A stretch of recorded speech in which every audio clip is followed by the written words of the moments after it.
Hello, this is StopFake, a program in which we analyze the effects of the Russian government's propaganda surrounding important events in Ukraine and the world. I'm your host, George Sayevich. The influx of migrants into Belarus has caused an uproar and considerable problems for the European Union. The situation on Belarus's border with Poland and Lithuania flared up this summer. After the abduction of journalist Roman Protasevich by Belarusian authorities off a Ryanair flight, a torrent of criticism of the Lukashenko regime flowed. In response, the dictator threatened Europe with an uncontrolled flow of migrants and smugglers, whom Belarus, concerned about security along its western borders, supposedly restrained all this time. Belarus soon announced its withdrawal from a readmission agreement, which had provided for the return of illegals to the countries from which they came. The situation has reached a critical point. According to some sources, several thousand migrants are along the border with Poland, accompanied on their way there by armed Belarusian security forces. Several hundred more arrived at the border with Lithuania. In covering the situation, Belarusian state TV channels marched in lockstep with Russian mass media. Their explanation employs classic agitprop methods. Quote, "The West is the enemy. Lukashenko is a victim of circumstances and is the rescuer," unquote. In a recent interview with Russia's Nationalnaya Oborona publication, Alexander Lukashenko said that the transit of refugees was organized by Western facilitators. He parrots, word for word, Russia's claim about how the West allegedly destroyed regimes and states in the Middle East. "It all happened right in front of my eyes," he told the famous Russian propagandist Karotchenko. Mr. Lukashenko added that he knew many leaders well, including Hafez Assad, Saddam Hussein, and Muammar Gaddafi. State TV channels Belarus 1 and Belarus 24 went on to explain that the groups of migrants consist mostly of Kurds and Yazidis, emphasizing that these refugees, not having their own national states, are fleeing the chaos that the West allegedly has sowed. However, the question as to why, in that case, the refugees are fleeing to the West is ignored by Belarusian propagandists.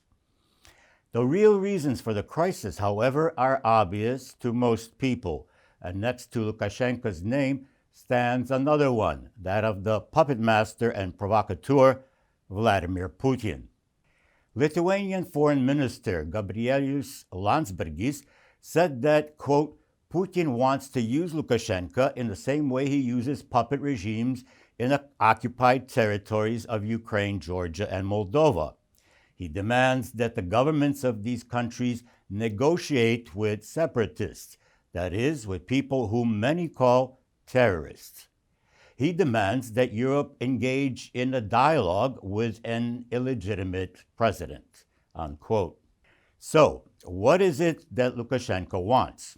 In Poland and Lithuania, the actions of Belarus are called blackmail orchestrated in Moscow. Judging by the messages voiced by the agitprop that reflects the demands of the allied conspirators, that is, in fact, the case. The Russian government-sponsored news agency Rosbalt says, quote, "In order to resolve the situation, Belarusian authorities insist on a direct and equitable dialogue with the EU, something which would mean the de facto recognition of the Belarusian leadership by European states," unquote. The humanitarian catastrophe, this orchestrated blackmail, in its essence, seems more like coercion to force cooperation rather than a reflection of a readiness to negotiate.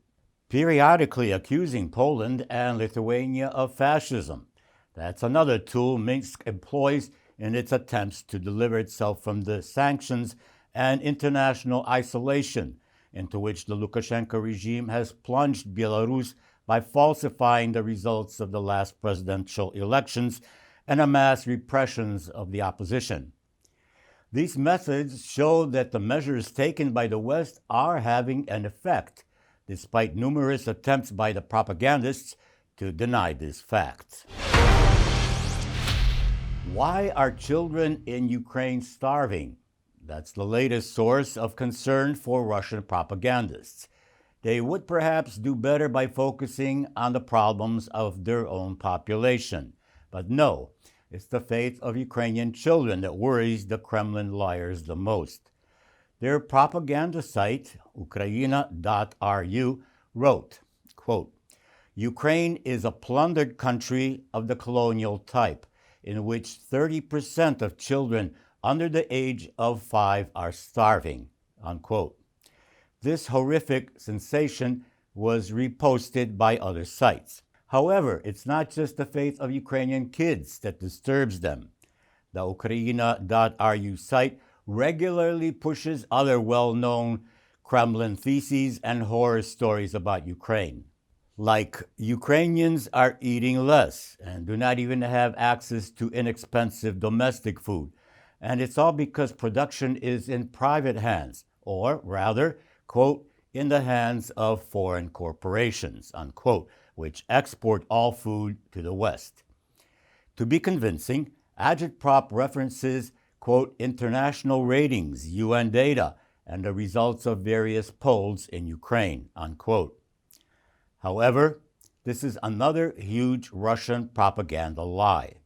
The situation in Ukraine, of course, is not perfect, but it is not nearly as desperate as the Kremlin would have you believe.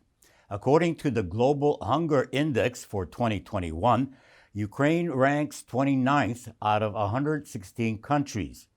The country's hunger rate is calculated at 6.8, a score lying in the low range on the scale. The situation is also seen as improving year by year. Russian Agitprop lays it on thick with the scare tactics, claiming, quote, especially horrifying is that among Ukrainian children under 5 years, 22.9% suffer from chronic malnutrition and 8.2% from acute malnutrition, unquote. However, those numbers for Ukraine on a global hunger index were calculated way back in 1998. The situation has dramatically improved since then. The COVID-19 pandemic is exacerbating the hunger problem around the world, with more and more people losing their jobs and other sources of income. And there is another important point, which is noted, for example, by the Food and Agriculture Organization of the United Nations, but completely ignored by the Kremlin, the Russo-Ukrainian War.